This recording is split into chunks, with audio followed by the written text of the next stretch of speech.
This is the regular meeting of the Mobile City Council, Tuesday, March 22nd. Please stand for our invocation led by Councilmember Corey Penn, District 1, and remain standing for the Pledge of Allegiance.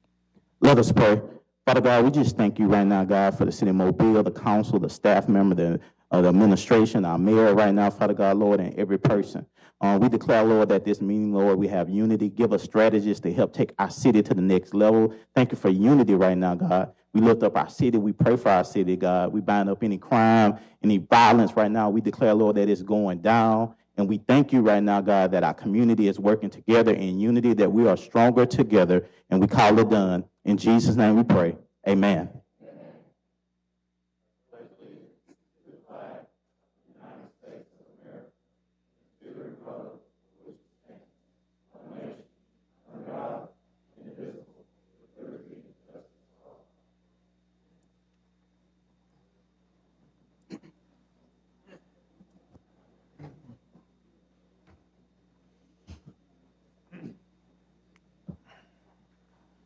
Roll call.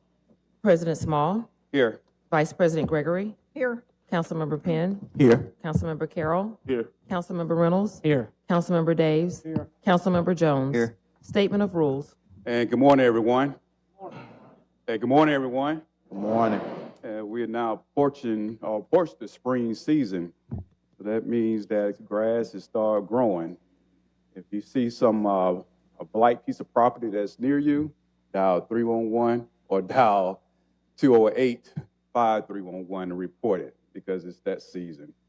And again, welcome to our Tuesday, March 22nd, 2022 meeting. And we do have rules at this meeting. The first rule, I would ask if anyone has any type of electronic device. At this time, I ask if you put on the off or the vibrated position. The off or the vibrated position. Any person desiring to address the council must sign in indicating the resolution, the ordinance, appeal, or public hearing agenda item before entering the meeting. When addressing the council, the speaker must state his or her name and address. Any person desiring to speak to the council on a non-agenda item must contact the city clerk office no later than 2:00 p.m. on the Thursday prior to the council meeting. The subject that he or she wishes to address must be identified and pertain to the city of Mobile business. And a person who has not given proper notice to the city clerk office and wishes to speak on a non-agenda item would not be allowed to address this council. Each speaker is allowed 3 minutes to address the council. A bell will indicate the sound of the end of 2 minutes. 1 minute remains for summarizing. The second bell indicates the time has expired. When addressing the council, there is to be no personal address to any individual council members. All statements are to be made to the chair, who will recognize any council member who wishes and desires to speak.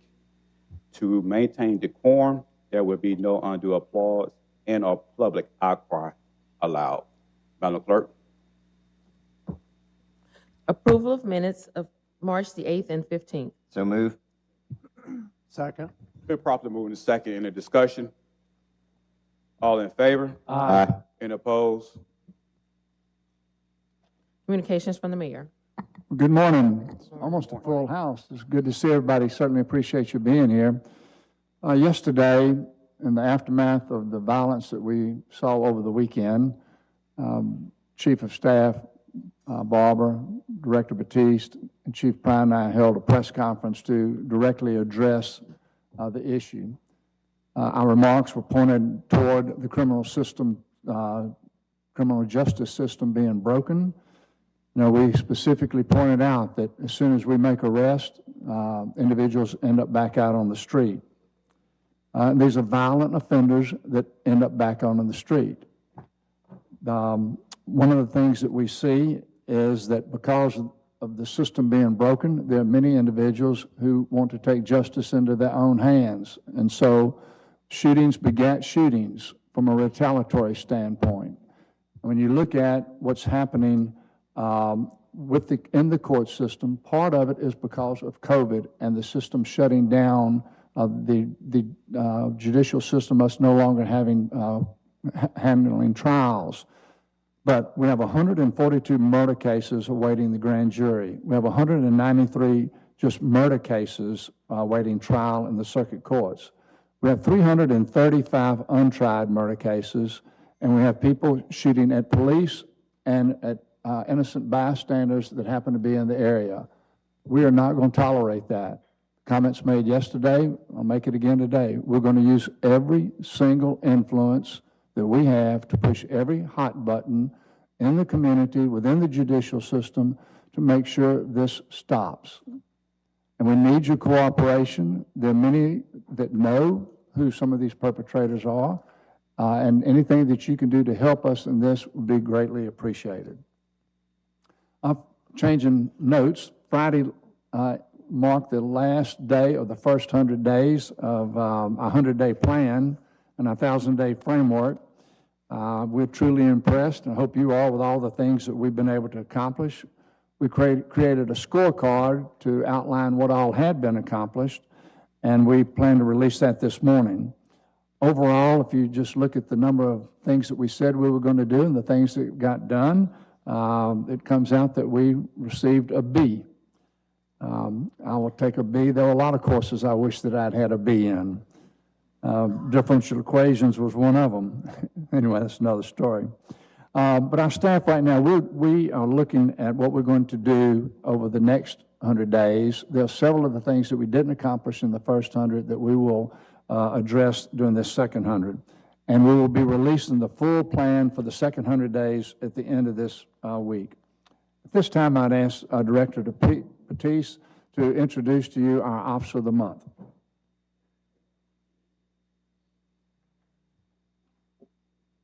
Good morning, Council President, Mayors, rest of the City Council. It gives me great pleasure to stand here before you this morning to introduce to you the Officer of the Month. This gentleman, Officer Roderick Miles, this is his second time receiving this award in a short period of time.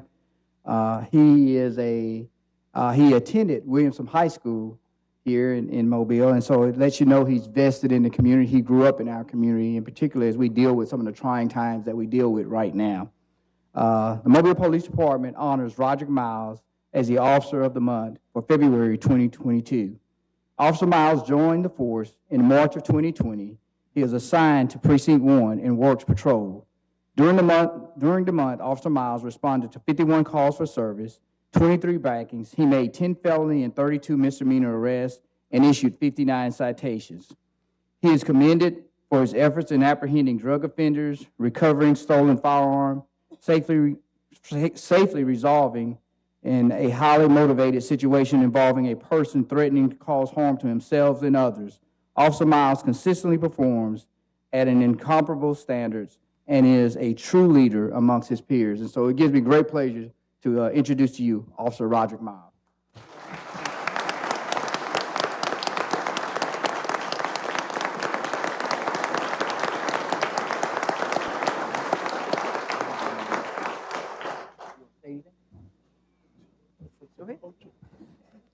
Good morning, or good morning.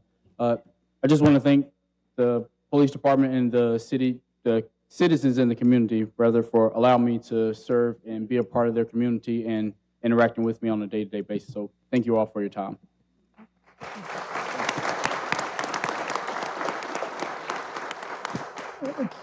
This time I'd ask Shonda Smith if she would come down and make an announcement, and then I have two proclamations to read after that.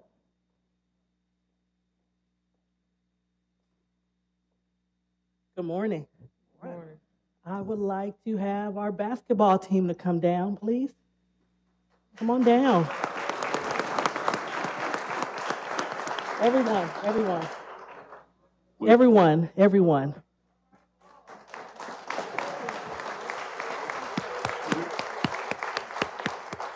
Come across here. So I want to present our boys champion for this year. For District 2, it was Harmon, 8U. For District 2, we have Kid Park, 14 and under, Africa Town, Buffalo Soldiers.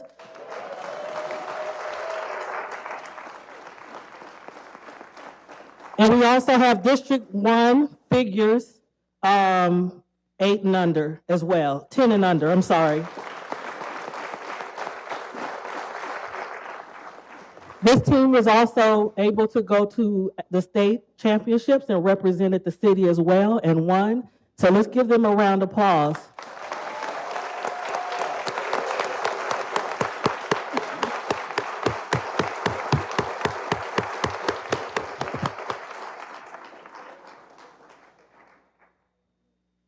Okay, we're gonna do a picture.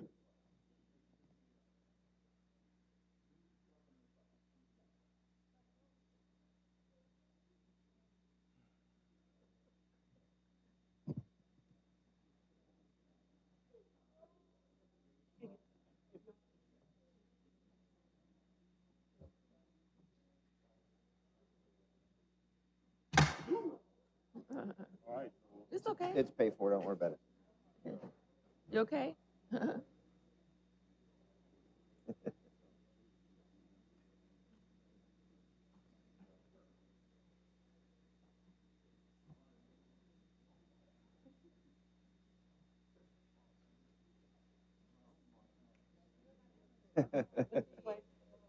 This way.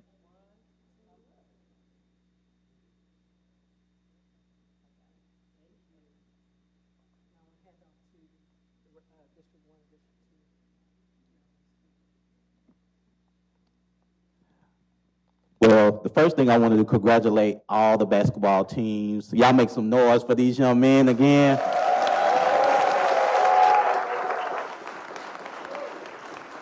You already know what's represent District 1. Y'all see them orange bow ties right there. The Rattlers in the house. And so I want to congratulate you all. Thank you so much. I tell people all the time, District 1 is where we win. Football team, Trinity Garden. Now we got figures with basketball, and the girls just won the championship at Kiwanis. Let's go, District 1.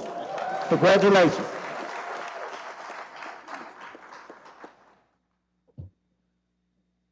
Guys, just a serious note.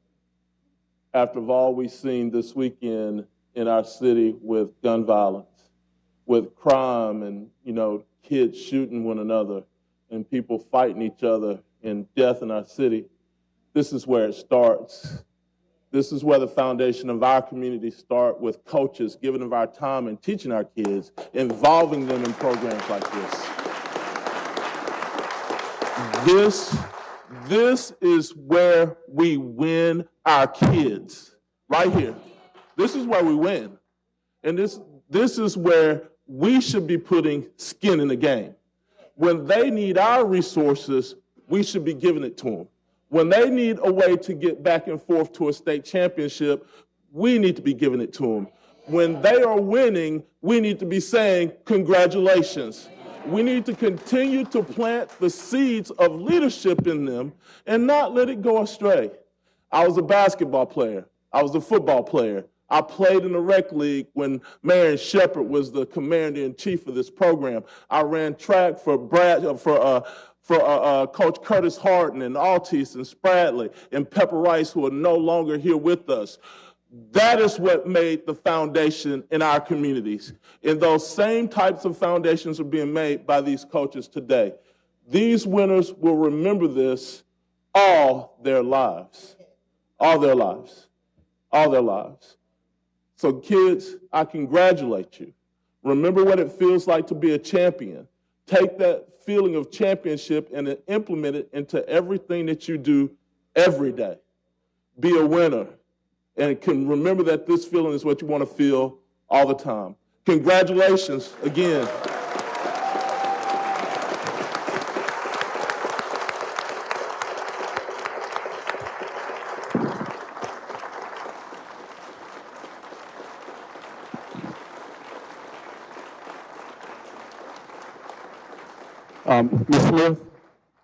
Ms. Smith, can I ask them a question? Can I ask y'all a question right quick? Are they in the future Kobe Bryant's around here?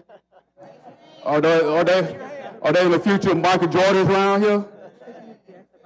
In the Michael Jordans? All right, go get them. All right. And so we'll have the girls representing the championships for the girls next week. For the girls, yes. Mr. President, Yes, Ms. Carroll. while we have Harmon Parks coaches here, and I thought I saw Mr. Flukers and Mr. Flukers Jr. up there, and I didn't see the last Mr. Flukers. There's about 100 of them these days, but Mr. Flukers, our baseball field at Harmon Park, the home plate, the third base, the infield, we're going to fix it. We're going to fix it this season. Baseball season has started. I've made the commitment. Help is coming. All right? Help is coming. So let's get ready to play baseball. So, Mr. President, as I looked at those younger guys, and you said Michael Jordan, I'm not sure they know who Michael Jordan is. I ain't that old. But we do, okay? So I have two more, I have two proclamations that I would like to read. One is about the United Cerebral Palsy Awareness Day, and I would ask Glenn Harger, Todd Perkins, Amy Angermeyer, and Wayne Dean to please approach the podium.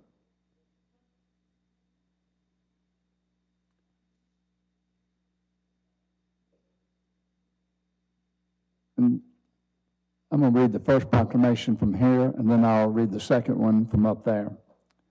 The proclamation reads, whereas United Cerebral Palsy of Mobile in Central Alabama is one of area's oldest and most respected charities, and whereas founded in 1947 by the Junior League, it has grown from a small local clinic to a large organization that provides services over to 700 families each month in 32 counties throughout Central and South Alabama.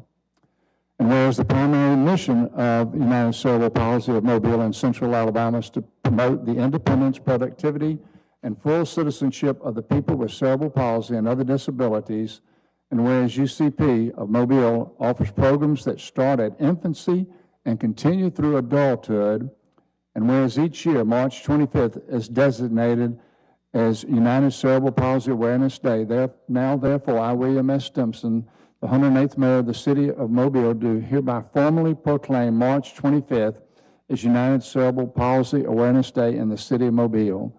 Congratulations and thank you.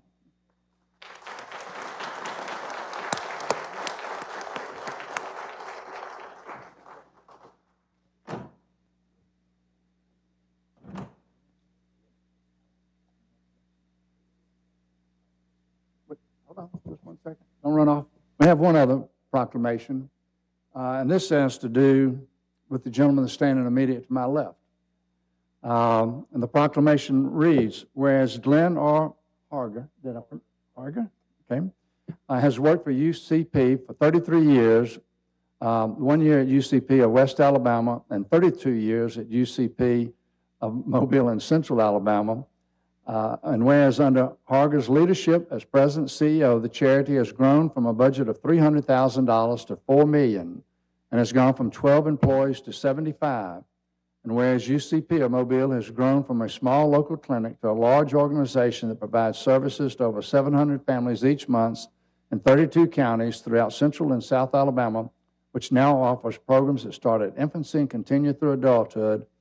And whereas on March 25th, 2022, he will be retiring to pursue his passions, family, especially grandchildren, fishing, hunting, and golf. Now, therefore, I, William S. Stimson, the 108th Mayor of the City of Mobile, do hereby formally recognize March 25th as Glenn Harger Day. Congratulations, Glenn, and thank you for all that you've done.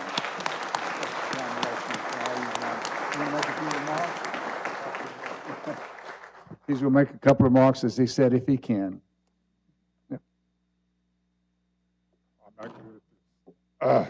Been a long ride.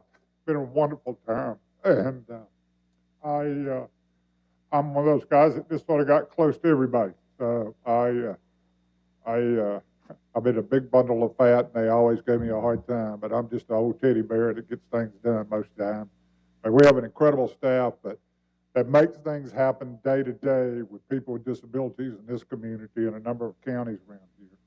Personally, I'd like to thank the City of Mobile and the City Council and the Mayor's office and all the contributions and help for the last 30 years. We wouldn't be here, and it's just that simple. And thank you so very, very much for what you do and for this great honor. I'm very humbled by this. Thank you. Yeah, thank you so much for your Thank you, Dan. services, and congratulations, sir.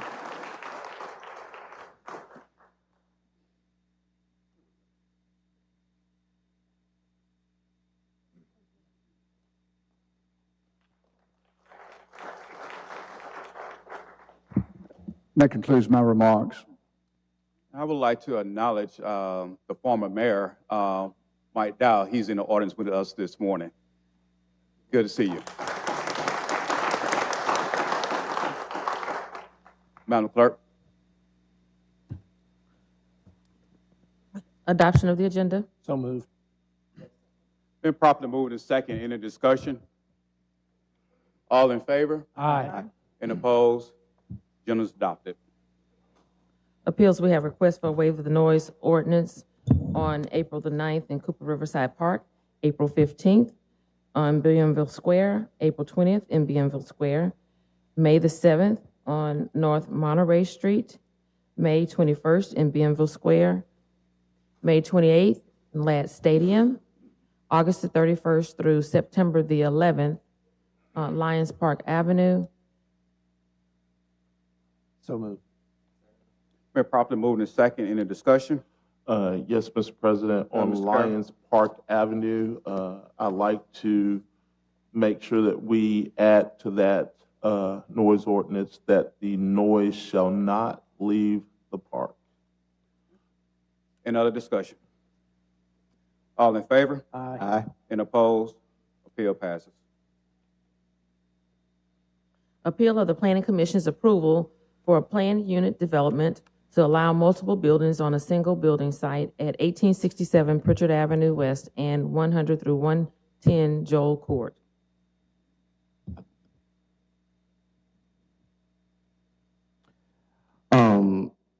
Chris, can you, we 2 weeks we held this over, can you? Let's bring this to discussion. Oh, my bad, my bad. Yeah, the motion to bring it. No, it's an appeal. One second.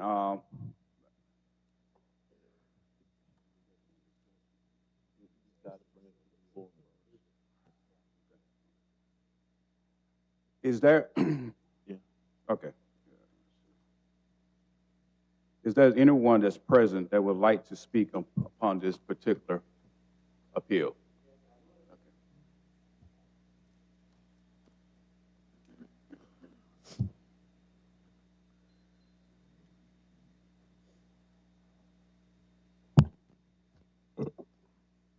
Good morning. My name is Gwendolyn Strata Smith. I live at 2613 St. Stephen's Road.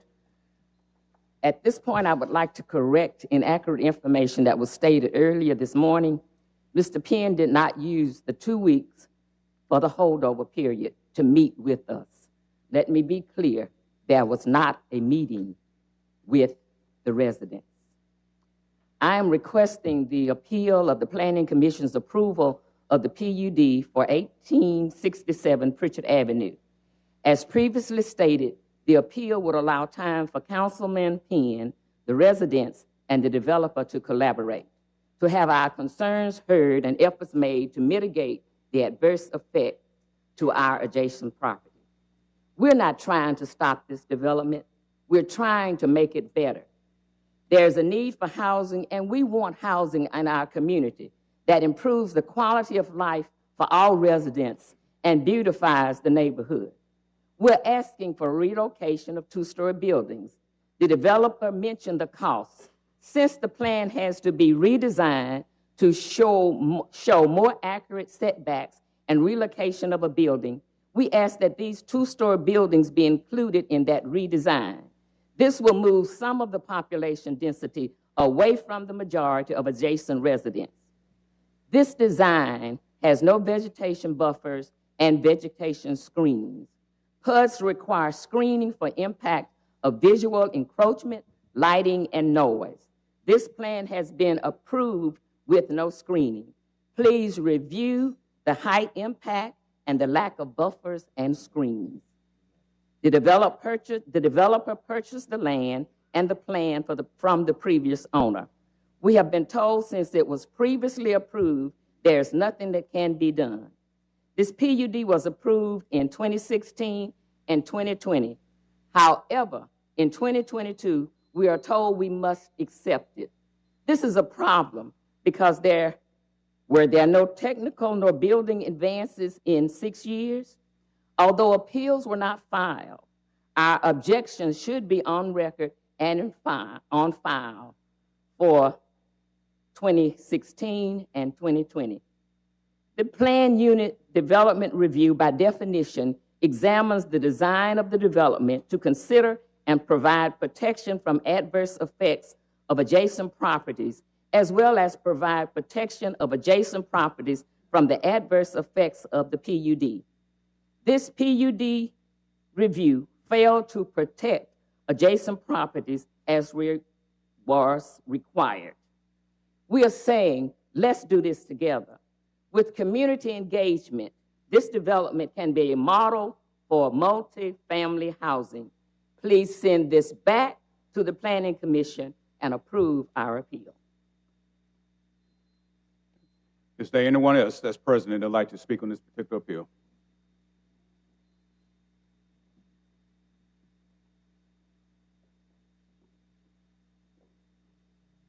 Hi, my name is Nikki Isaac. I am CEO and owner of Nikki's Investment Group.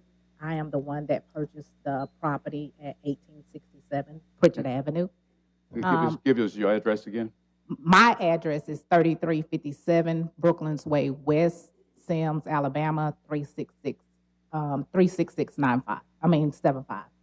And I'm just standing before you guys because this is an appeal.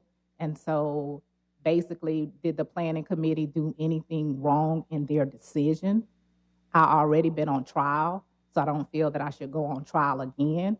So the basis of today is, did the planning committee do what they were supposed to do in their decision?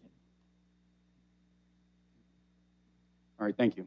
Is there anyone else that's present that would like to speak on this particular appeal? Mr. Penn. Thank you, Mr. President. Regarding the statement that Mrs. Smith made, I spoke with someone who also said that she was going to make that statement. I believe that when Councilman Jones said that after the planning commission that we gave them an opportunity to meet for 2 weeks, we did meet. Planning commission, I asked them to help hold it over. From them holding it over, I met with the community. We sent letters out to the community. I also met with Mrs. Smith and another group between that time, and I have spoken with her over the phone multiple times. So to address what Councilman Jones stated is that we did meet after the planning commission. We sent letters out into the community. That's something that was never done before. In 2016 or 2020, they told me that they never had an opportunity to meet, and we had that meeting at that time. And so we did meet during that time. So just want to kind of clarify that statement, as well as that, like she said, in 2016, it was an appeal. 2020, it was an appeal. They did a groundbreaking ceremony on this same property. And so for the developer to come and purchase a property by it's already being zoned like that, and it haven't been appealed, that gave her the opportunity, and it went before the planning commission and got approved. I understand Mrs. Smith and the residents' concerns, but today we're here to see if the planning commission did anything against their rules and regulations and policies. Chris, can you kind of explain that so everyone has an understanding? And then also during that time, Chris, did you see anything that the planning commission did? Yes, sir. So the council's role here is somewhat constrained. We're not under the ordinance allowed to have a whole new trial, which you could do if it was a zoning change. You would be the first trial, really, in that case. In this, the facts have already been determined by the planning commission. So the council's role on this one, on a PUD appeal or a planning approval, if it was that, is to act like an appeals court, and which your determination is going to be, did the planning commission act arbitrarily and capriciously, which just means, did they have any plausible reasons to base their decision on, which is a pretty high standard to overcome. Secondly, did the planning commission follow its own ordinance and its own rules and comply with applicable law? thirdly, is there substantial evidence in the record to support the planning commission's decision? So after looking at all that, you're supposed to, look at the packet, which I believe you have. The council can grant the appeal, or they can uphold the planning commission decision. So, I don't want to substitute my judgment for y'all's, but I didn't see anything that would, if I were voting, and again, it ain't my decision, I would overturn the decision. Yeah. I would like to put a motion to uphold the planning commission decision. One second before you, just go ahead and Second. Okay, discussion. I think Ms. Smith was the one who appealed this, so she's able to come back down and just speak again. And let Ms. Smith is the only one that allowed at this particular time, because there's a motion on the floor, to speak, and then go back to the council members after Ms. Smith speaks. I would like to go back and give you the date of the meeting. The date of the meeting with the residents was February 18th. My conversation with Mr. Penn on last night, he said that he returned to Mobile last night. So we did not have a meeting within that 2-week time frame. Just to clarify again, never said we had a meeting this past week. I said that Mr. Jones stated that we held over during the planning commission where we met with the residents. We met with the residents and we met with the developers, something never done before. They never had an opportunity to meet, sent letters out. After that meeting, again, I had another meeting with Mrs. Smith and the residents. Never stated that I met with you this past week. That wasn't a statement. Mr. President? Ms. Smith, unfortunately, yeah. The records will show the statement. Yes, ma'am. And again, on the reason I can't go back and forth with a council member. That's why I had to cut it off there. Mr. Jones. Yeah, two things. First, I think the reason that we held this over for 2 weeks was so that our legal could review the planning commission actions, and that was the only reason we delayed this over for 2 weeks. It wasn't so any subsequent meetings could be held, as that was outside of our role and scope. Secondly, on behalf of the planning commission, as I sit on that body, I will tell you that this was delayed on the planning commission so the community meeting could be held. After that community meeting happened, we did have a follow-on hearing. There were cases presented for and against at that planning commission meeting, and then a vote was taken, and it was unanimous amongst all planning commissioners that this move forward. Thank you. Mr. President. Mr. Days.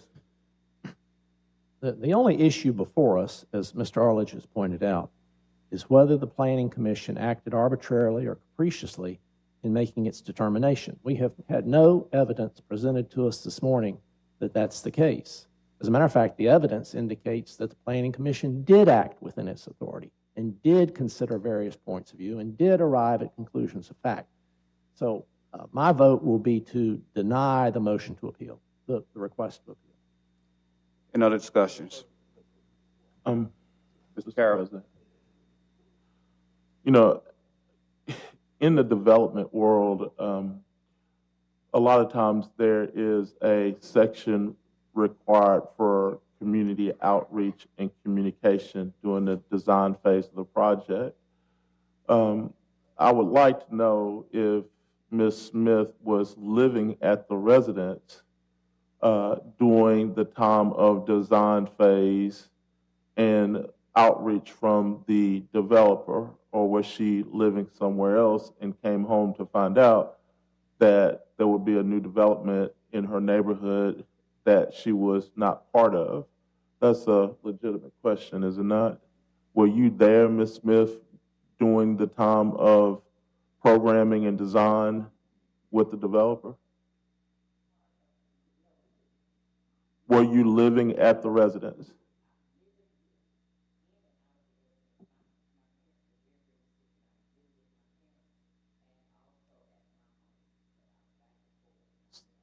So you did receive notification that you needed to meet with the developer. Okay. The other thing is the same type of meeting just happened with 45 small units that are to be constructed on Stanton Road, just not too far from you, but there was a community meeting at, I want to say, Providence Hospital. I don't know how well it was attended, but that outreach was important for the input of the community around it so that the community could have some involvement in the design and also location and layout of the community. Did that happen with this development? So that did not happen with this development. There was no community outreach program, no layout and design given to the neighbors or the community when this started. Okay. Was there an opportunity given after the fact? Did the developer come back to the community after the fact? Meaning after the original PUD had been done and the developer found out that there were concerns, did the developer come back to the community for input into layout and design?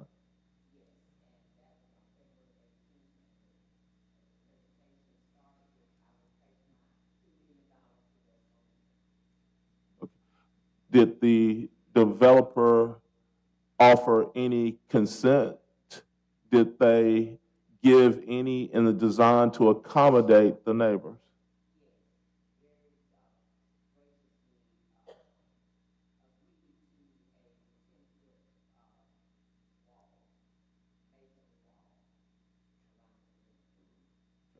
So your concern is what?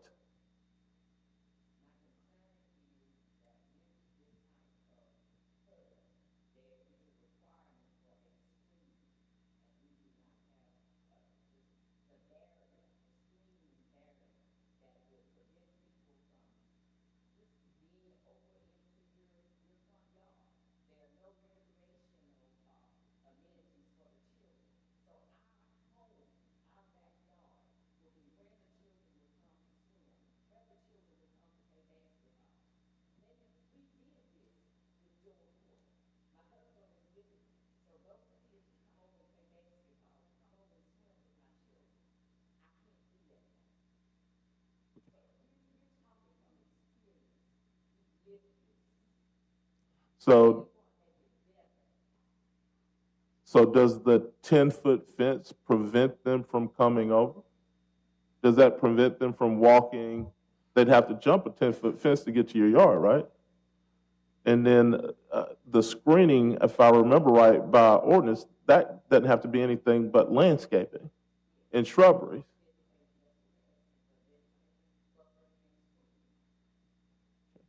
And has the developer consented to any type of vegetation? I'm asking you. So y'all haven't consented to doing any type of planting, shrubbery, or anything like that to prevent? I can't hear you.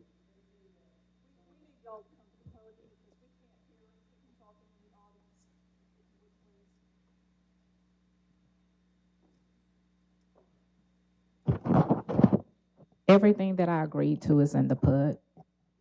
I'm asking you, did you agree to anything additional? Did you agree to any shrubberies? The shrubbery wasn't mentioned at the time. They asked for a wall. We gave them a wall. Is it possible you could add some shrubbery? No, it's not possible. We can't keep just breaking down every time somebody says they want us to do this, they want us to do that. I mean, just come on. When will it stop? I mean, well, we're trying to get something built that makes everybody happy. Shrubbery isn't a very expensive item. That wall is. All right. Well, would Ms. Smith and the neighbors consent to shrubbery as opposed to the wall? No, because the PUD has a requirement that there be screening. I got listen, no. Excuse me, I'm here on an appeal. I'm not here on trial. Wait. William. Yeah. I'm just trying to get to the heart of this because it seems as if, though, there's an impasse here in the neighborhood. And right now, being that I just heard that there wasn't a meeting within the 2 weeks that was stated in a layover, which I was here, right now I'm in a position where I really don't, I'm going to have to abstain on this and I really want to try to support both causes. From what I hear in the last 2 weeks, what was requested didn't happen. That's what I'm hearing. So I'm not trying to argue. I'm trying to find a resolution here. And it's not even my district, so I would like to just vote on it. Mr. President. No, I'm talking. Hold up, Mr. Carroll has the floor. Yeah. Mr. Carroll, I'm gonna ask you if you can just try to sum it up. So What was requested was the fence, and that's what I included into it, and that's what I told them to add to the PUD. That's what Ms. Gwen asked me for. That's what Ms. Gwen asked me for. That was it. Then she told my daughter, make sure that you have your mom include the fence that I asked for. And I put that in there. And then when we got back here, it was a totally different thing. No, we don't want the apartment. So you requested the fence, Ms. Smith? We had an outline of things that we were asking for. If a reading the PUD and the requirements, there shouldn't be a need to ask for a fence because that's part of the requirement. So are we saying it's not a part of the requirement and you must come back and ask for it? That you've got to ask for vegetation buffers and vegetation screens? We asked for the fence because it was written in that the fence would be an 8-foot fence. We asked for a masonry fence because it is adjacent 10 residential properties. And when the wooden fences fall, when there's a hurricane, you have access to everybody's property. Mr. President. Hold on, Mr. Penn. Ms. Carroll, if you can just please sum it up. Ms. Carroll. Smith, as a developer, I can tell you that you can't dictate the type of use of material that the developer asks for. You know, the other thing is that in the original request, you're telling me that you had the opportunity to be there, but you were not there. I'm talking about your first one back in 16, 20, whenever it was. That was my first question. Now we're at this point, and we've had a list of requests to a developer. It seems like the developers consented on some, but not all. Now, as developers, a lot of time we have a budget and an estimate that we're working to for the development. If we get to a point where it exceeds our estimate in the development, then the development dies. You've just said publicly that you don't want to see the development die. You'd like to see it go. You just like it to be in harmony with the neighborhood. Now, is there a way once the development is up that you can find some type of cohesion to work with the development as it goes up to find unity with the tenants as they live there, as opposed to not allowing the development or not looking for the development to go up? I mean, we can't always get everything we want, is what I'm saying here. We want the development. We've not said don't do the development. As I stated, we want the development, but we want the development that will beautify the neighborhood and that will work for all residents. So you're looking for a little bit more landscaping and shrubbery, and maybe that can happen over a period of time if we all work together with the developer in that neighborhood and ask them as time goes, as their budget increases, to look for those types of things. Can we do that? Okay. I know, but Ms. Smith is, I know it's not my district, Mr. Penn. Hold on, Mr. Penn. Hold on, I know it's not my district, but as I told you this morning, my phone's been ringing off the hook with people from this area to Mr. President, parliamentary inquiry, just a parliamentary inquiry. No, not here. The thing is that Ms. Smith just simply Mr. President, this is out of order. This back and forth discussion is out of order. Ms. Reynolds. Ms. Reynolds, you're out of order. Ms. Smith just simply wanted the opportunity to be heard between her and the developer. And at this time, the developer's on down the road, and we're way into this. We're late. So the developer has already received a ruling from the Planning Commission. You know, so, I mean, the council's responsibility here isn't to be the planning commission, even though we're under appeal. So the only thing that we can ask you to do is to work with the developer going forward to find some type of consensus in how the neighborhood is going to be over a period of time. Okay? Mr. President. Hold up. You all would be seated. I would be seated. Thank you all so much. Mr. Penn, then go back to Mr. Jones. Thank you, Mr. President. Like Mr. Carroll said, it's not your district, it's my district. And then if you agree with that that's not our job, then why are we doing all this? It was a waste of time. If you just say, in the end, it's just going to be the appeal. I'm not going to play political games here, guys. I'm not going to play political games. We're here to do our job. I say that I want to do things fair and by the law. That's what I'm going to do. Now, from an emotion standpoint, we can get out into it. We can try to make people feel good because we don't want to upset people. And so we want to try to parlay this thing. But the fact is, it's the law. That's what we're doing. And it is some things, I agree with Mrs. Smith, that is some things that it should have been done in 2016. It should have been done in 2020. That's why I had a meeting. They didn't have a meeting. And if a meeting didn't happen, then how did they get the masonry wall at 10 foot? They had a meeting, they had a discussion, just like we did at Providence. So let's not try to please people to feel good because that's from a political. I'm not playing a political game. And I'm not going to do that. Let's do it fair and let's do it by the law. Mr. Jones. Ms. Pappas, I think yes, thank you. Please stand and answer one question for me, please. For those that don't know, Ms. Pappas is the Assistant Director of the Planning Commission for the city and heads up the Planning Commission meetings, puts these together.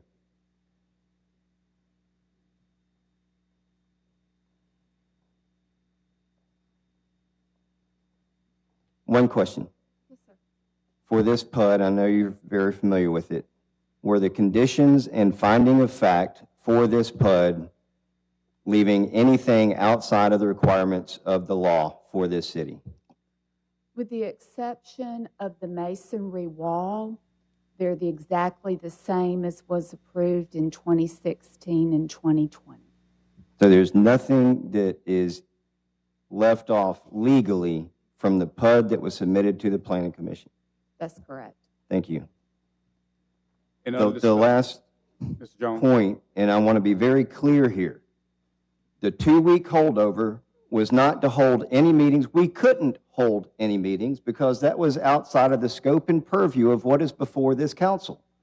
The only thing that we were to hear was for our attorney to review the legal aspects of did the Planning Commission do its job, which is what was done.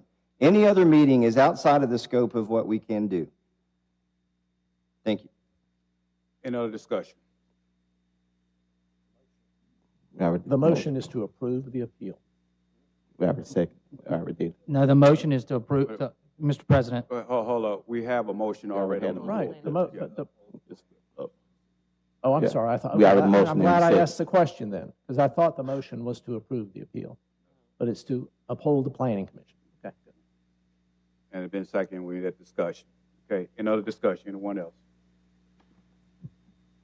All in favor? Aye. All opposed? Madam Clerk. Public hearings. Today is a public hearing to vacate a portion of public street and right-of-way situated at the southwest corner of the intersection of Congress Street and North Cedar Street. This is the public hearing for the vacation of the portion of the public street between Congress Street and North Cedar Street. If anyone present that would like to speak on this particular public hearing, if so, you may come down and give us your name and your address.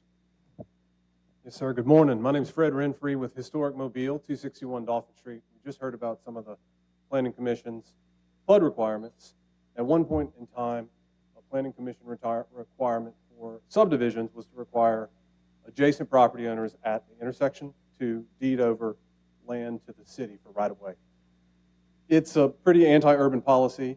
And the city has, since they've changed that policy, and we're just here out of principle to protect the integrity of the streets and to protect this affordable redevelopment. So we appreciate your consideration.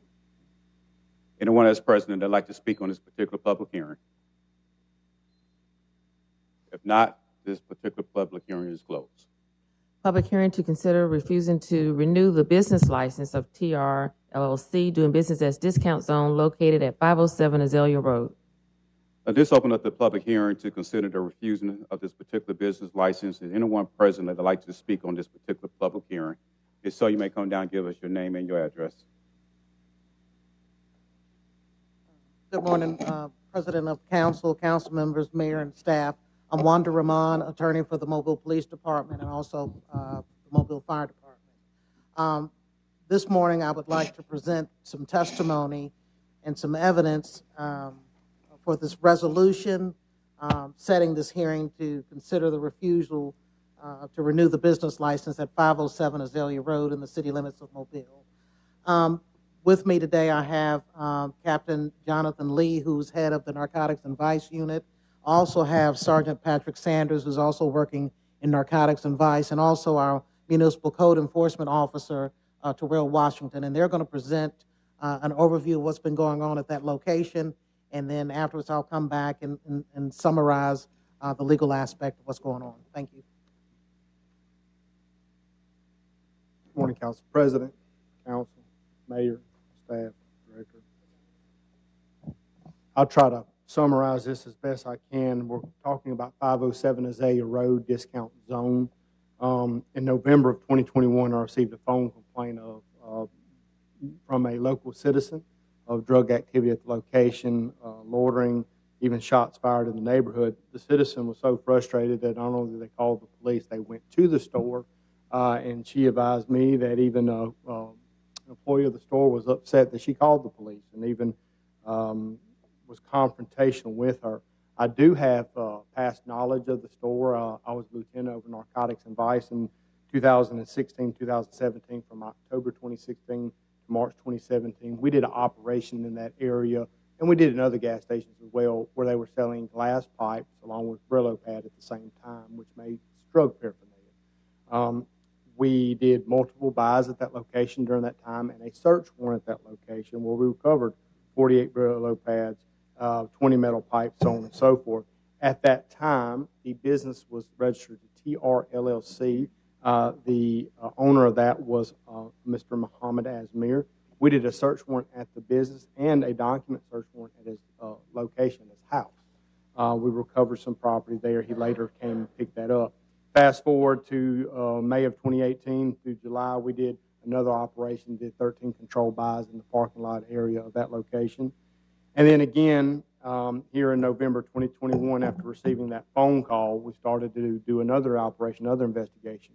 From November 2021 to January of 2022, we did 14 control buys out of the parking lot, one even in the store, not from a employee, but just from a patron of the store. We also did surveillance, and if it's okay with you, we would like to show you some pictures of our surveillance, kind of show you some of the activity there. Sergeant Sanders will somehow pass it around. Can you go around? Pass it to the clerk. Here you go. What you'll see is some pictures of some surveillance that we did at that location. While doing the operation, like I said, we did 14 control buys. From there, we were able to develop a search warrant and a temporary restraining order at that location. When we did the search warrant, we recovered almost a quarter to half a pound of marijuana, spice, codeine syrup. When we did the search warrant, we saw somebody to the right of them selling drugs. When we did that, we were able to locate the vehicle. In that vehicle was additional marijuana. In a vehicle outside in the front, there was marijuana and a gun. And there was also a guy that was hid a gun and marijuana in the bathroom itself. So obviously an area that has a lot of issues. Now, the first picture that you'll see, is an unknown subject that'll exit the store, and you actually see a rifle coming. He puts it in his pants. And so that's concerning. In picture number 2, you'll see 2 subjects in the far right corner. They actually have weapons. If you'll see that second picture, you'll see the orange camo. You'll see a weapon in his right hand. So we obviously saw subjects at that location loading with weapons. And in picture number 3, we just simply took that to show some truancy. We time-stamped this photograph. This was on at 9 a.m. in the morning. In the far right corner, you'll see a juvenile with school pants, and also that second picture attached to number 3 is the 2 juveniles. Obviously, they're school students in uniform. And lastly, number 4, you'll see some of the evidence collected at this most recent search warrant that we did on January 13th of 2022, the marijuana, the weapons. If you'll see, you'll also notice some glass containers. Those are glass pipes and Brillo pad there. And based on my training experience as a narcotic supervisor and investigator, that's used to ingest or smoke drugs, particularly crack cocaine. So I just wanted to show you a few pictures of some of the stuff that we were seeing and dealing with as we go there. Also, in the last 5 years, we had 588 calls for service. That averages to 117 calls per year and 10 calls per month. A lot of them are quality of life calls, 214 disorderlies, 105 suspicious circumstances. That's a high call volume for one location. Even some more serious calls such as robberies, one shot, etc. We did do a TRO process, and I will revert to Sergeant Sanders to kind of briefly talk with you about that. I do know that we put a lot of time and effort in this, and then we'll also talk about the license process in just a second. Council President, City Council, Mayor, staff, Director Teese. I'm Sergeant Patrick Sanders with the Asset Forfeiture Detail. We were tasked with compiling the information to get this process to a circuit court for a TRO, which is a temporary restraining order. We presented the documentation, the calls for service, which he alluded to, the 588 calls for service, the event chronology, which is a chronological event of everything that has taken place at that location where a case number was drawn. All arrested persons for that location from 2017 to 2021. All significant cases, all cases of undercover drug buys and things that have taken place at that location. We have here, I'll put these out in a second, some of the books which we've put about 800 man hours into compiling to present to the circuit court judge to obtain a TRO. As of current, the business is on January the 13th, we did a search warrant where we boarded up the business to give the area a moment of pause to help bring that area back to a more stable environment for the community based on the things that were taking place as prescribed earlier by Captain Lee. As some of the pictures will depict the type of activity that went on there, people walking in and out of the store with weapons on their side, school-aged children coming to the location to buy candy and gum. There's a school right across the street from that location, Davidson High School and Denton Middle School. There are people in the parking lot at nighttime selling drugs, and all of this has been proven and solidified by our investigations, which prove that to this point. We've, like I said here, we've compiled 6 books, and all of these books are verified documentation as to what we have done to present to the circuit court to secure the TRO at this time. And I stand ready for any questions that the council may have. Any questions from the council? Mr. President, one question. Mr. Jones. How do we go about ensuring that the owner of this business doesn't try and just rename it and go back into business under a different owner or a different name? How can we stop this long term?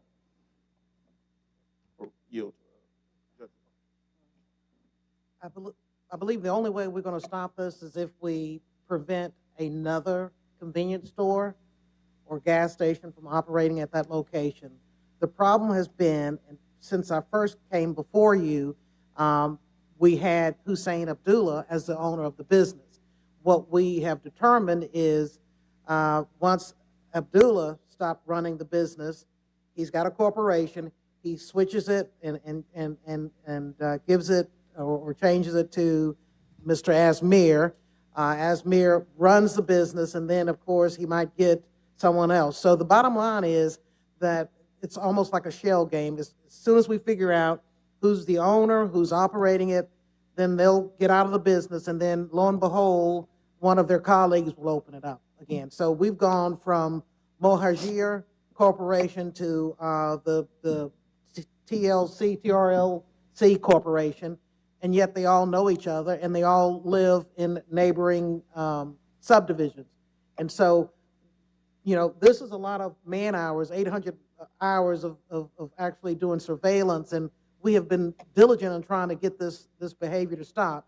And we've gone back to 2016 of actually doing operations, actually arresting people for drug violations, doing search warrants at the business. And so no one at that location, managers, cashiers, clerks, no one can say that they're not aware of what's going on in the business or in the parking lot, because we're there. The bottom line is we have done everything that we can do criminally as far as arresting people.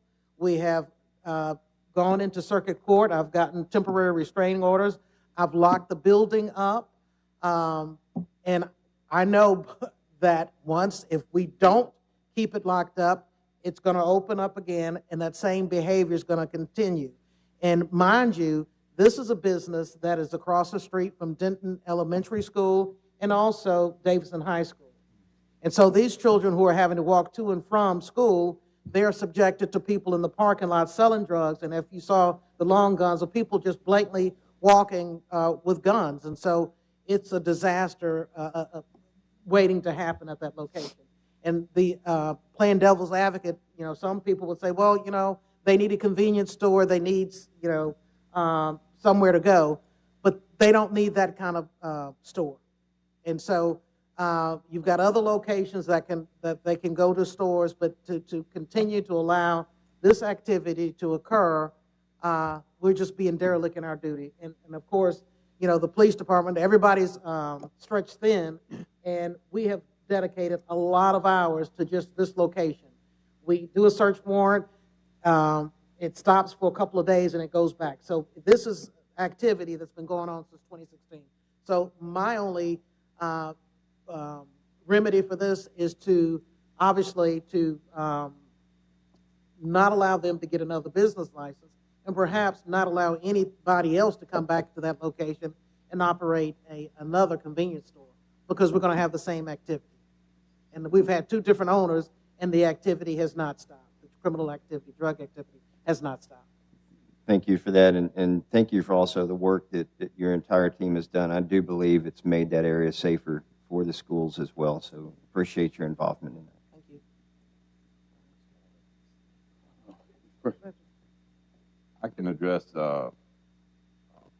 Councilman Jones' question specifically in just a second. I think there's one more witness, at least. Good morning, Councilman, President, Mayor.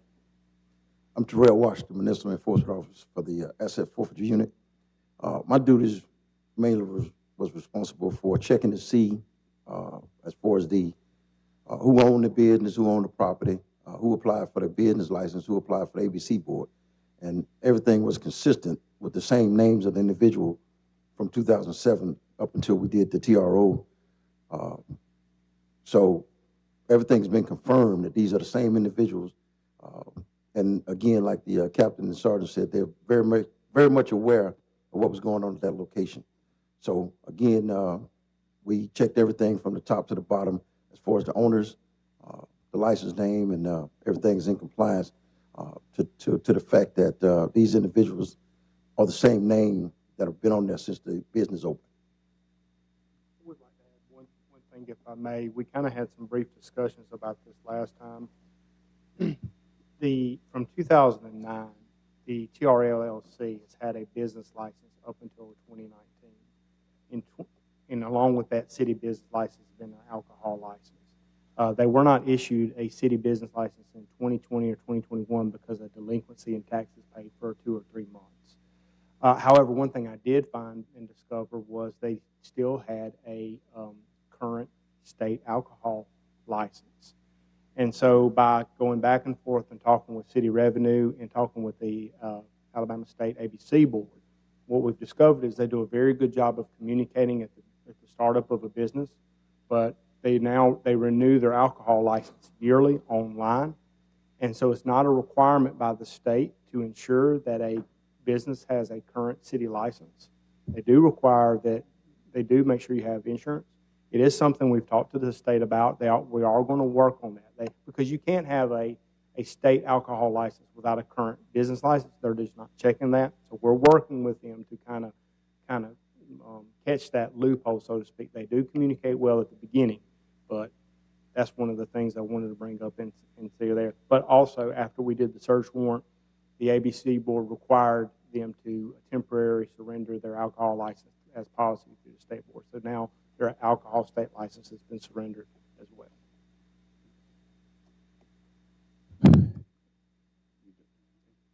Anything else from the council? Ms. Gregory. Yeah, thank you all very much for this work. I know it's been years, and Wanda, your leadership, and everybody's leadership in putting this together. It's pretty obvious what we have to do. I guess the question is, though, once we do this, is it going to shut it down? Because I know there's an issue with the ownership, but also the location itself, because you've already said, even if a new owner came in, it's the location that apparently is attracting this kind of behavior. So if we pass this to not renew the business license, will that then take care of this problem? And what do we have to do going forward? Yeah, if you want to tackle it, yes. Well, I mean, we obviously can't look into the future, but I do know if that is a closed door, that also gives police a lot more leverage. That is a hub of the community too there. I think it also gives police leverage. There should be nobody loitering there or being there at all. But it also does send a message to other businesses in the area that if you do drug activity, we will not tolerate it as a city and shut that down. And if another business does open up, there really needs to be a magnifying glass on that, because it is right by a school, and that is very concerning for us. Mr. Day. I also would like to thank Ms. Rahman, all of you, for the work you've invested in this. This has been it's been a problem in District 5 ever since I've been on the City Council. My hope would be that after all the evidence is presented today, that the council could go back and consider the evidence and come back at some later time and make a decision as to whether to follow through with the denial of the business license. Thank you, Mr. President. And other council members? Oh, Mr. Partridge. Is Mr. Asmier here? Anybody else? Any of his representatives? Mr. President, to answer the questions that Mr. Jones, Ms. Gregory posed, the council can non-renew the business license or refuse to renew. So in other words, prior to today, or prior to you acting, if this business owner showed up to the business license office and paid some back taxes and whatnot, he could get a business license. But this action the council takes, when it takes that action, if they vote to adopt the non-renewal, that they wouldn't be able to get one. Furthermore, if you make a specific finding that this property is a public nuisance, then not only this guy wouldn't be able to get a license, or any business that he's part of, but the same or similar type of business could not operate in that location for 12 months. That's the most we can do as far as business license goes. So my suggestion would be to take it under advisement. Don't act today. I'll fix up a resolution that can go on the agenda next week, laying out all the facts. You want it to be ironclad, so that if there's an appeal, there's plenty of evidence to show that you based your decision on facts, and that'll hold up. So I'll fix up something. Furthermore, I would also recommend to Ms. Rahman and them that to, on a parallel path, go forward with their TRO or long-term injunction.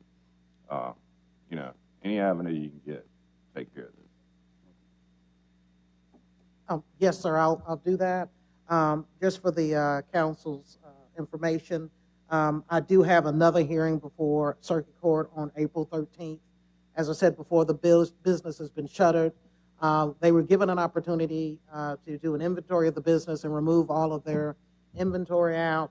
I've not received any calls asking us to do that. Also spoke with Mr. Asmir's attorney and also the attorney for that location. And Mr. John Osborne, who's the attorney, said he was not coming down here and he did not care whether or not he got a business license or not. So they're pretty much done with dealing with Mr. Asmir because of the drug activity that they were not aware of. So I will continue to work my front with Circuit Court. Obviously, I'm going to work with Mr. Arledge and do whatever y'all need me to do to shut this business location down as far as getting a business license. Anything else from the council? If not, thank you all so much. Thank you. Is anyone else here for this particular public hearing would like to speak? If not, this public hearing is closed. Public hearing to consider a certificate of public convenience and necessity to July Enterprises, Inc., doing business as Coastal Express Shuttle to operate a shuttle service. Is anyone present that would like to speak on this particular public hearing? You may do so by coming to the podium by stating your name and your address. Good morning. My name is Christy July. I live at 257 Westmont Island Drive, and I appreciate your hearing of our proposal to expand our services to Mobile County. We currently operate services in other counties, and we would like to bring a few of those services here, which include employee transportation, airport shuttle transportation, and special event transportation. And so we appreciate the opportunity to speak with you and answer any questions you may have. Any questions from the council? Thank you so much for coming down. Thank you. Is anyone else who would like to come and speak on this particular public hearing? If not, this public hearing is closed. Presentation of petitions and other communications to the council. Jihad Irby, I'm sorry. Is Mr. Irby present? Madam Clerk. William Erickson.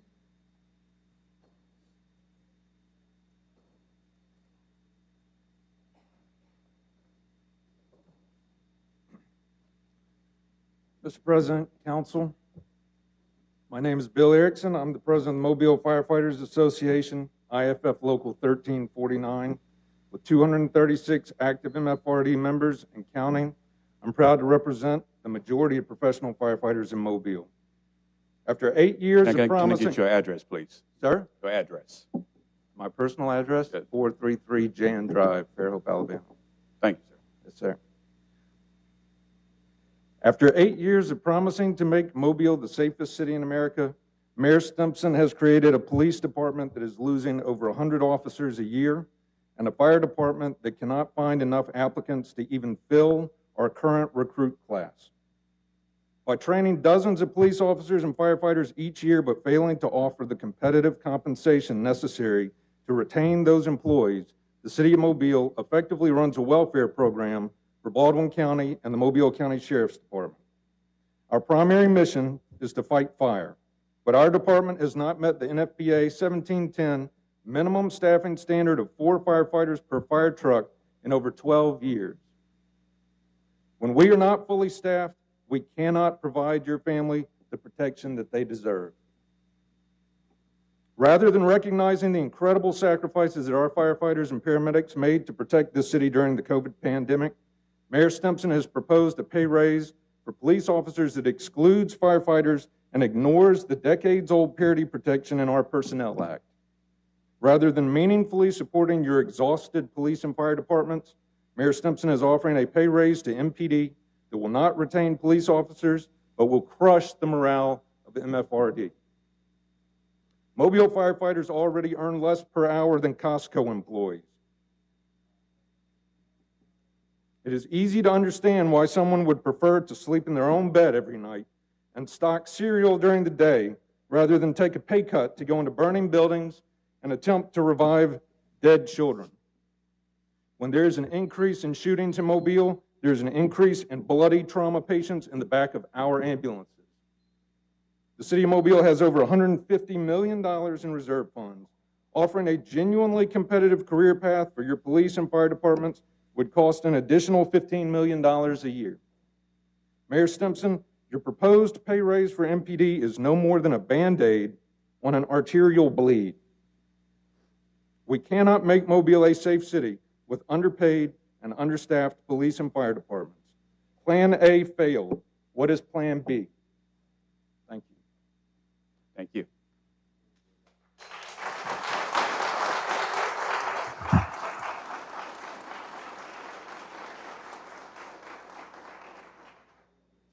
Rose Johnson. Following Rose Johnson is Herndon Inge.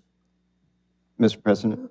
Yes, Mr. Jones. Yeah, if we could just stop for a second. If you're with the fire department, please stand. I think y'all need a round of applause first. And police as well. Look, thank you for what you do. And I think your statement's been loud and clear today, and it's been heard. And we'll absolutely be looking into this. I have already started looking into it. So thank you, Bill, for your comments. And thank you all for what y'all do every day. It's not lost on us what you provide to this city. Thank you. Mr. President, Ms. Reynolds. one quick comment.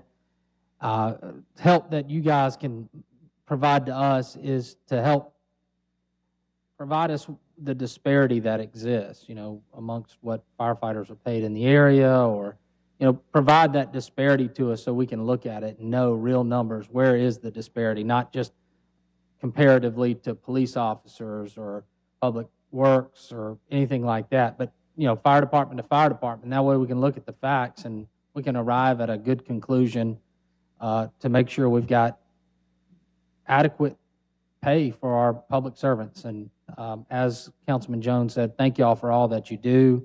We appreciate you putting your lives on the line for the citizens of Mobile. And I look forward to continuing the discussion. Mr. President. Ms. Gregory.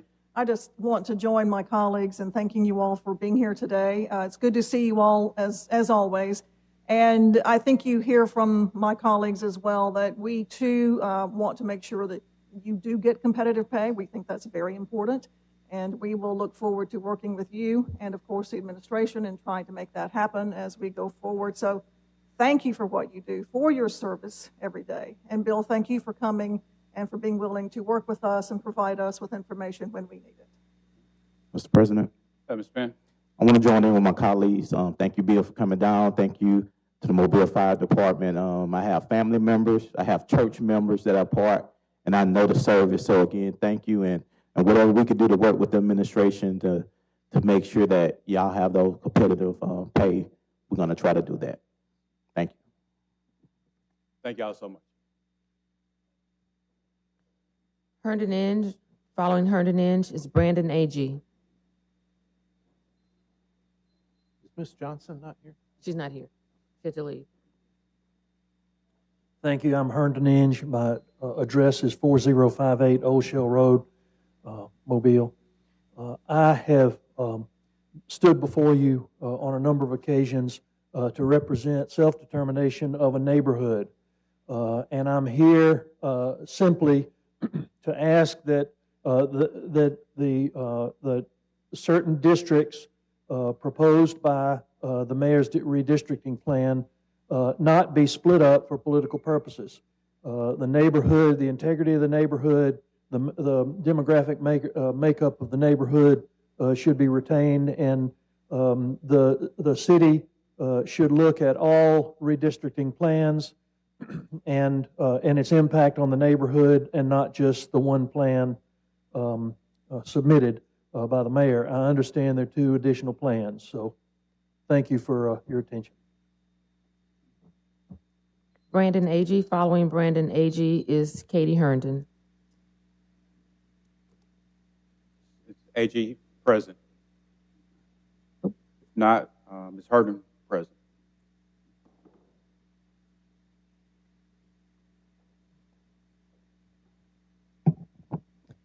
Good morning or good afternoon now. My name is Katie Herndon. I reside at 205 DeSales Avenue in District 1.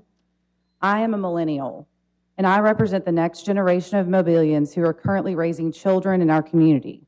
I come here today to encourage the council to use one of the 2 new maps that were submitted by Stand Up Mobile. It occurred to me after I watched last week's meeting, not a single member of our community has come down here in support of the mayor's map. Not a single member in our community has come down here and spoken against what all the speakers have been saying week after week. Not a single person. What the community has done is come down here week after week to plead and barter for this to be done right. I can't imagine being Black in this city. I can't imagine thinking my voice doesn't matter. I want my daughter to grow up in a city where everyone's voice matters, no matter the color of their skin or their economic background.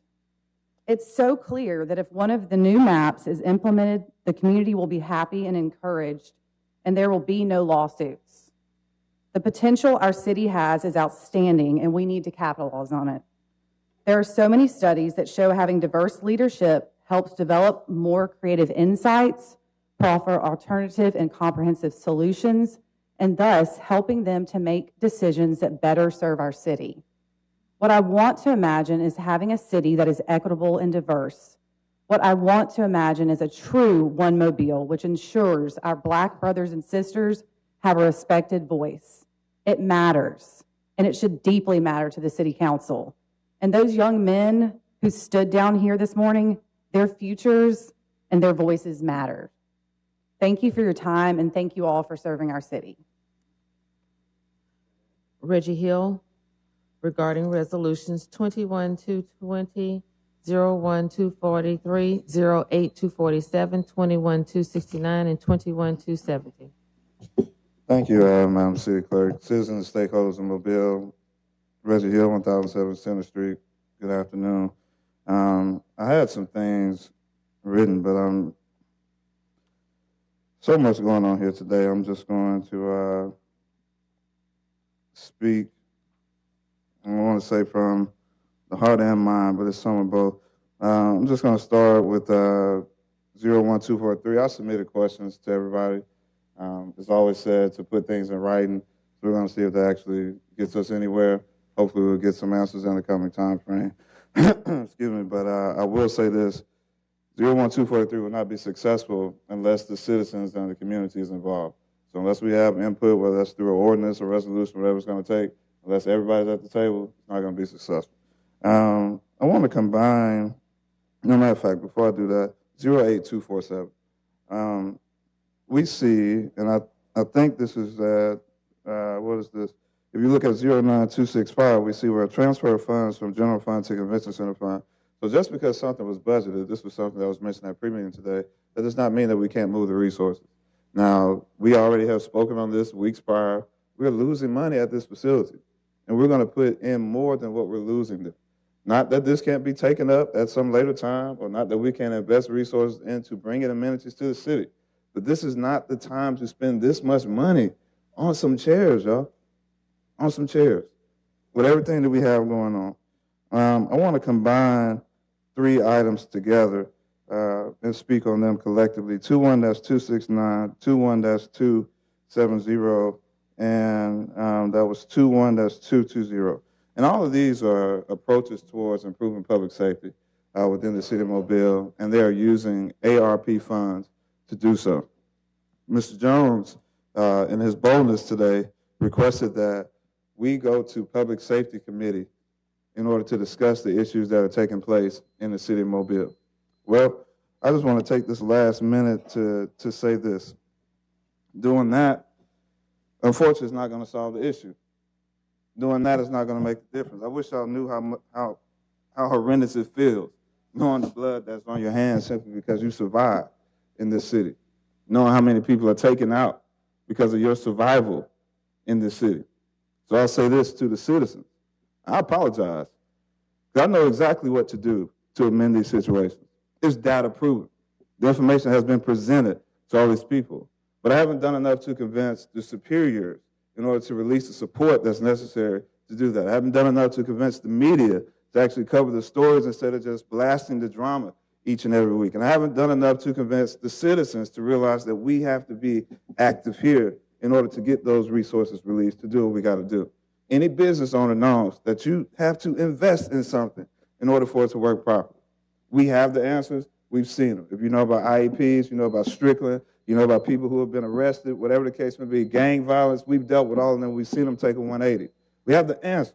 But until we all again come to the table, it's all for naught. Thank you for yielding the floor. Thank you. Mr. President. Yes, ma'am. In response to the petitions from redistricting, my office received from the administration the mapping overlay and other information that was requested to vet the maps from Stand Up Mobile, the Coalition, the IMA, the NAACP, and all the groups that were united to come up with a map using a consulting agent. I am going through the process now to verify all the census tracts, the overlays, position of council members' homes and districts and lines, and also density to make sure that it is all right. Once I get there, I would like to issue, if the maps are vetted correctly, as I stated before, an ordinance to put before the council in the same manner as the administration's ordinance, but also the new ordinance showing the population densities and voting ages as per the organization that issued them, as our resolution says that we could. Also knowing this, I would like to get a administrative services committee meeting scheduled so that we can look at and review all of that information and we can move forward with the redistricting issue. Thank you, Mr. President. Madam Clerk. Ordinance is held over. 64013, rezone property located at 4230 Halls Mill Road from B3 to I1. So moved. Second. Been properly moved and second. Any discussion? All in favor? Aye. Any opposed? Ordinance passed. Resolutions held over.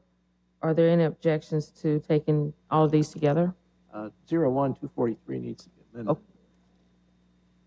Okay. Which one, Joel? All right. 243? Yeah, no. 21220, authorized contract with Alabama Power Company for service in telemetry, technology, deployment, networking, and software. Mr. President. Mr. Runner. I have an addendum to this contract that has been dispersed amongst everyone. And, well, I guess. So moved. moved. So moved. Yeah, okay. Second. Okay, there you go. All right. Sorry, I get a little bit antsy at times. I've got an addendum that's been dispersed amongst us as a council. It's been dispersed to the administration. It appears that we have agreement on this, and the addendum is very simple. It's just limiting the use of the cameras to shot spotter technology. And then if the cameras are going to be used for some other reason, they would just follow their ordinary protocol, and that's going in front of a judge or getting a subpoena or a warrant to operate the cameras in a different use. So I would ask that we approve the contract with the addendum attached. I get a second. Second. Was that a motion? Yeah, I make a motion. Just a motion to adopt the ordinance. I make a motion to approve the contract with the attached addendum that has been put on file with the clerk's office. So move. Yeah. So, wait a minute. Three. Ms. Gregory already seconded. Ben already brought it to. Okay. Any discussion? Chris, what do you? Hold up. So we had the original motion, which is on the table. So I would just treat this like an amendment to that, to add this addendum that will stick to the back. That came from Mr. Reynolds, correct? And then Ms. Gregory seconded. Yes. Okay. Any discussion? Yes, Mr. President. Mr. Carroll. During pre-council, I had several questions about the purchase and lease of the cameras. it is true that the city of Mobile is giving Alabama Power the money to purchase the cameras. And then on top of that, it's also true that we are leasing the cameras after we purchase the cameras. I'm still not 100% clear after reading 90% of this contract up here, but it appears as if though we're trying to use the lease for a maintenance agreement is what it appears. I'm still not sure on that.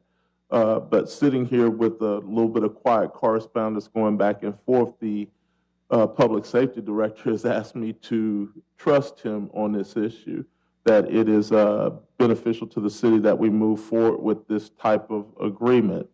I also asked, were we still within budget of the ARPA funds that are set aside for this one item?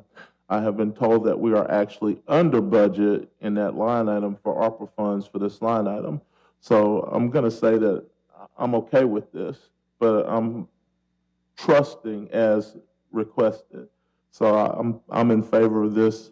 Let's move forward. We do have to do something about gun violence in our city.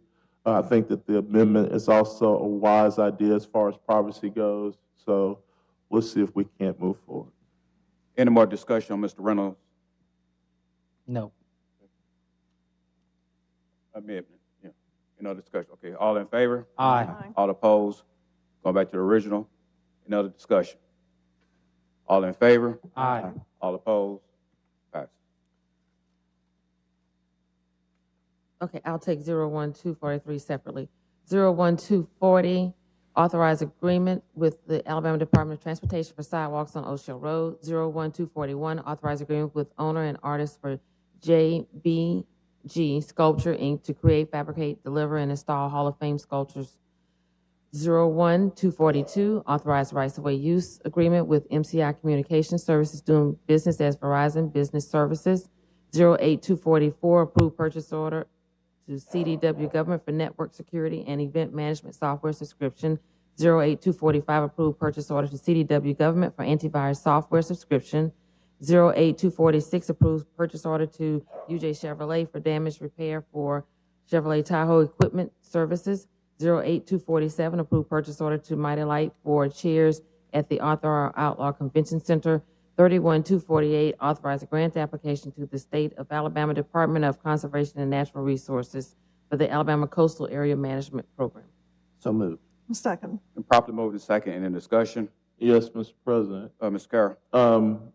Mr. DeLapp, on item 01243, do we not need an amendment to raise that number to 200? No. I didn't take that one. I'm taking it separately. Oh, I thought I heard it. I'm sorry, ma'am. Any other discussion? All in favor? Aye. All opposed? Pass. 01243, authorize agreement with Populous Architects for improvements master plan at the Mobile Civic Center. So moved. Second. Been properly moved and second. Any discussion? Mr. President, I'd like to make a friendly amendment to this and amend the amount to an even $200,000. Second. Been properly moved and second. Any other discussion on his amendment? All in favor? Aye. All opposed? Going back to the original. Any other discussion? All in favor? Aye. All opposed? Passes. Ordinances being introduced, 34014 through 64017. Per council rules, these ordinances will lay over for 1 week. Consent resolutions being introduced, 23252 through 6257. Move to waive the rules for immediate consideration of these resolutions. Second. Been properly moved and second. Any discussion? All in favor? Aye. Aye. All opposed? Madam Clerk. 23252, accept these for right-of-way for the McGregor Avenue widening project. 31253, authorize a grant application to the Alabama Department of Environmental Management for state ARPA funds. 37254 and 255 are recommending approval to the ABC Board for issuance of a retail beer, table wine, off-premises only license to Jimmy's Food Mart on Costa Street, and for issuance of a lounge retail liquor package store Class 2 license for Jimmy's Liquor on Costa Street.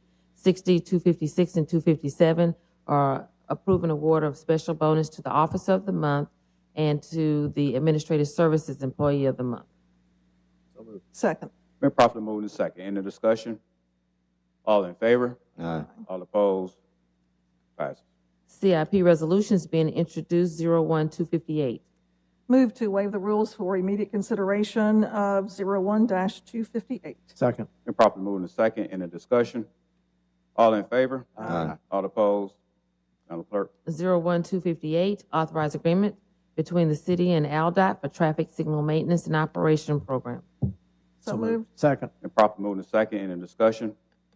All in favor? Aye. All opposed? Passes.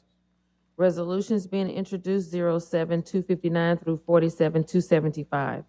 Per council rules, these resolutions will lay over for 1 week. Except 31273. Which one is that? 31273. Oh, yeah.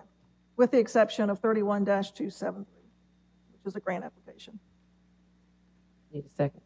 Second. Properly moved and second. Any discussion? All in favor? Aye. All opposed? Madam Clerk. 31273, authorize grant application to the U.S. Department of Transportation for the fiscal year 2022 Hazardous Materials Emergency Preparedness Grant. So moved. Second. Been properly moved and second. Any discussion? All in favor? Aye. All opposed? Passes. Announcements. District 5, Councilman Days. Thank you, Mr. President. I would just like to remind everybody of the District 5 community meeting, which will be this evening at 6 o'clock at Westminster Presbyterian Church, which is the corner of Sage Avenue and Airport Boulevard. It looks like we might get some weather this evening. And so we're going to move ahead. We're going to go ahead with the district meeting. We'll just keep an eye on the weather, and we may have to truncate the meeting at some point in order to get everybody out of the building and home before we get hit by it. Thank you. Thank you, Mr. Days. Councilman William Carroll, District 2. Thank you, Mr. President. That's all right.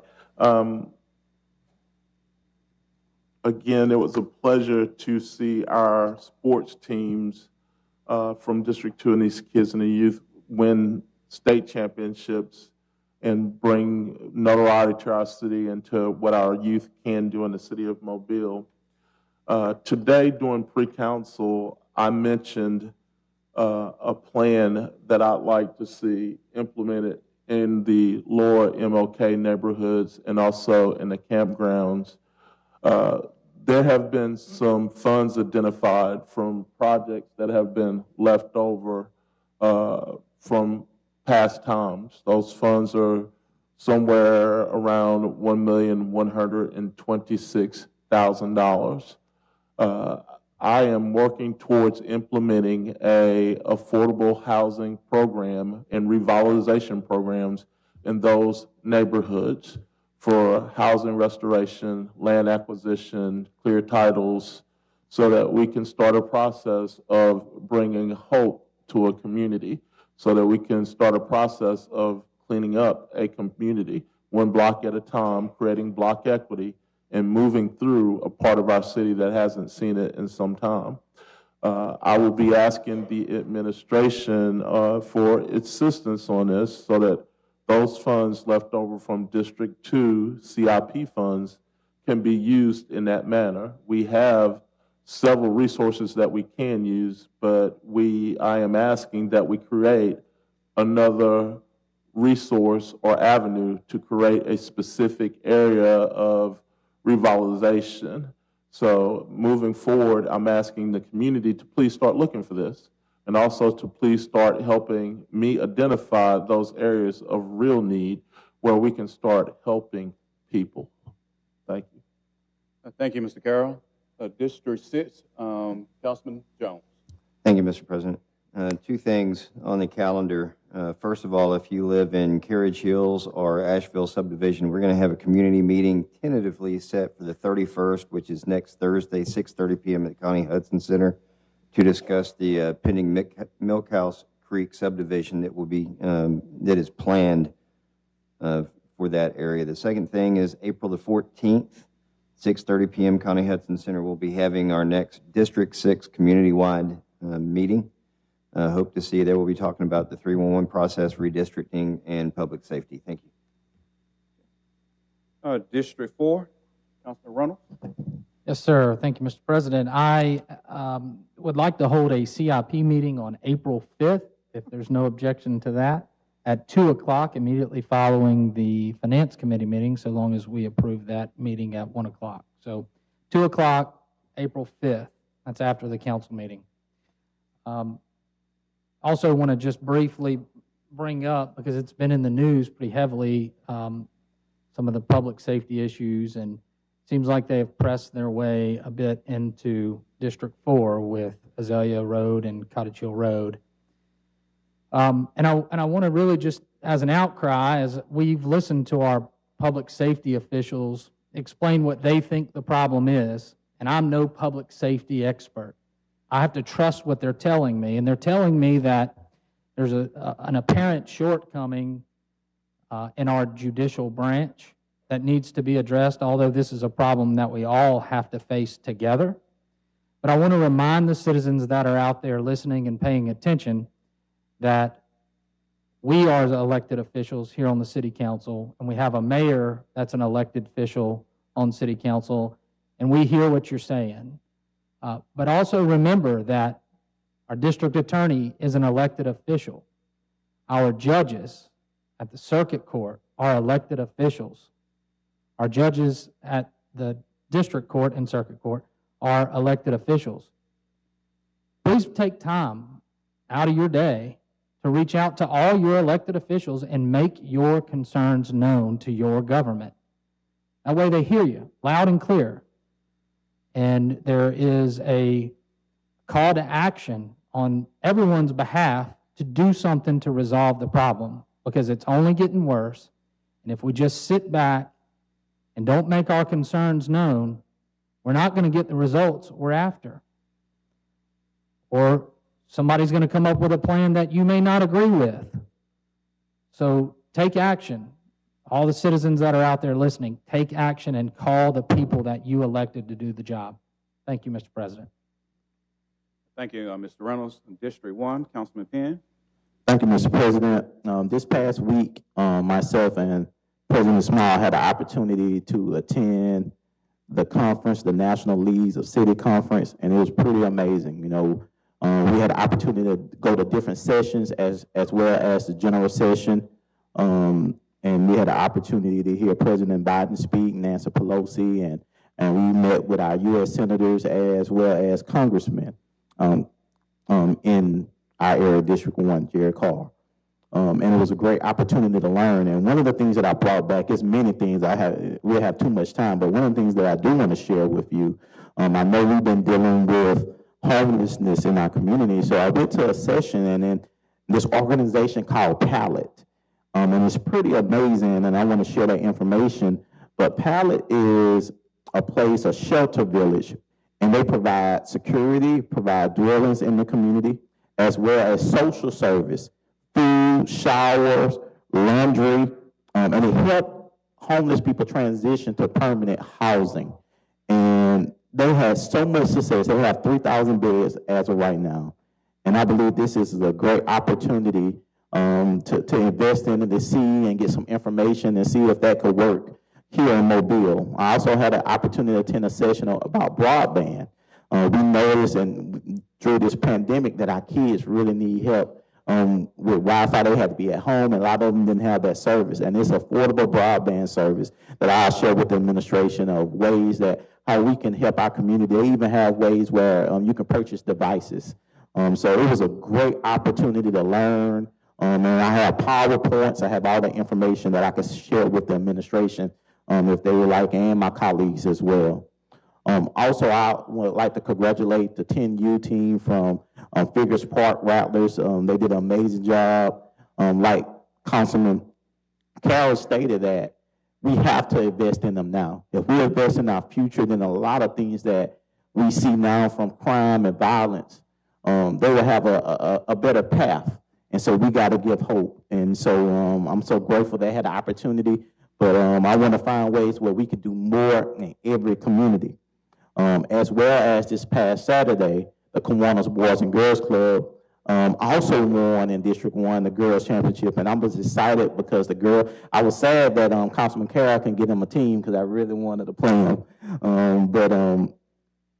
I know next year that we're going to have more girls team. People are getting excited. So I'm excited about that. And then the last thing, I just wanted to say, we see that crime is going up with our young people. And I agree with the administration, the judicial system. We have to work on that. But we also have to come together as a community. And I don't know how that looks, but I'm going to figure it out. We have to, and I believe we're going to have to figure it out as churches, as nonprofit organizations, government, and schools. We need a strategic plan to help our young people. And so hopefully through this time I'm here in office, I can help work towards that. Thank you, Mr. President. Thank you, Mr. Penn. Councilwoman Vice President Gregory, District 7. Thank you, Mr. President.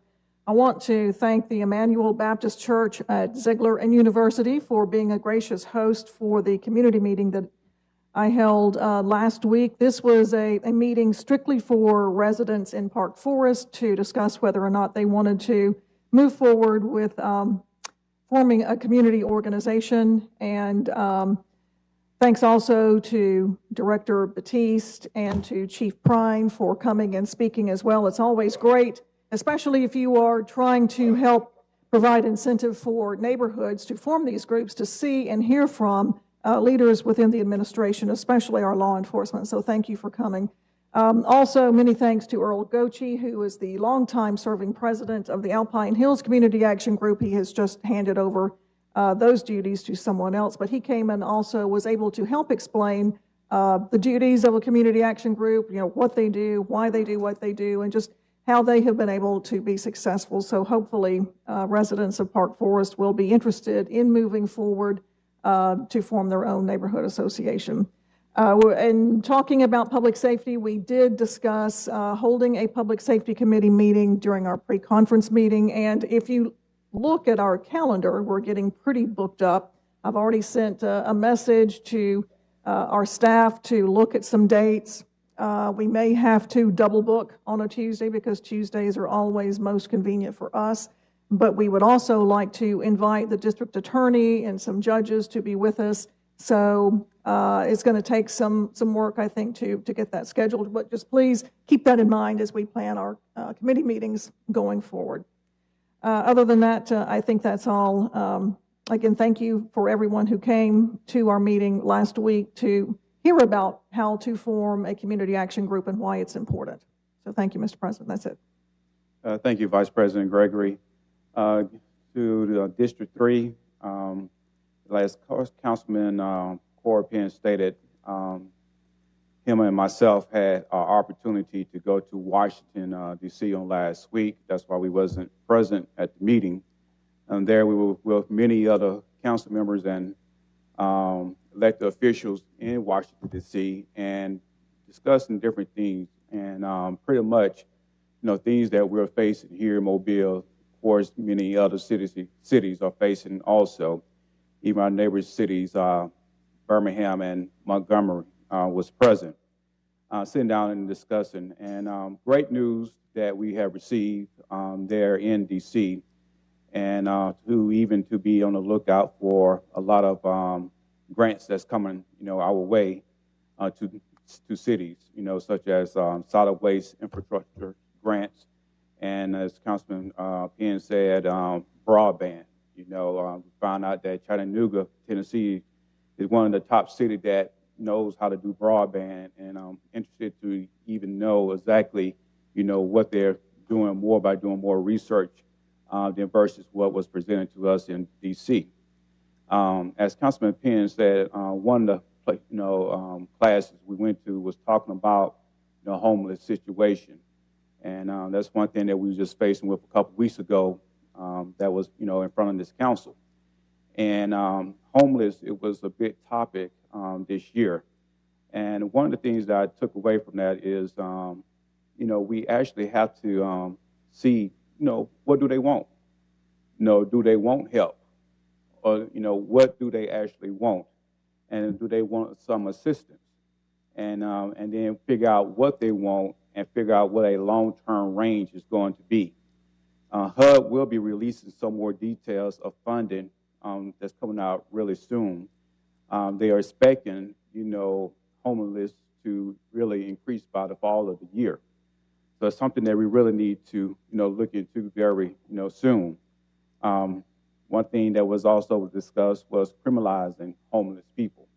And pretty much they had showed us a graph where it's costs less to pretty much house them, then to turn around and criminalize them. Too many loops to jump through, as we have learned through many, citizens coming down here telling us different issues that homeless are facing, not only just here, but in Mobile, where they have to jump through many hoops. But the most important thing to me was, they're expecting homeless to rise up in the fall of the year. I pray that that prediction is not true, but only God, actually knows. But, another thing I have also took away too, that, with the administration leading the effort of the ARP money, we went to one class and they was discussing about, what your city is doing with ARP funding. And when it came to us, we was talking about spot shooting and investing to crimes. And we were blessed here in Mobile because we got many people worried about trying to take the ARP money and put it towards drinking water. And one particular city not too far away from, Alabama, was stating that they wish they could took some of the ARP money and put towards crime besides towards their water source. And I said to myself, we are really blessed here in Mobile, Alabama. Next week, I will be announcing our district meeting, also our annual Easter egg hunt, and some other things that's going on in our district. Anything else from the council? Anything from the administration?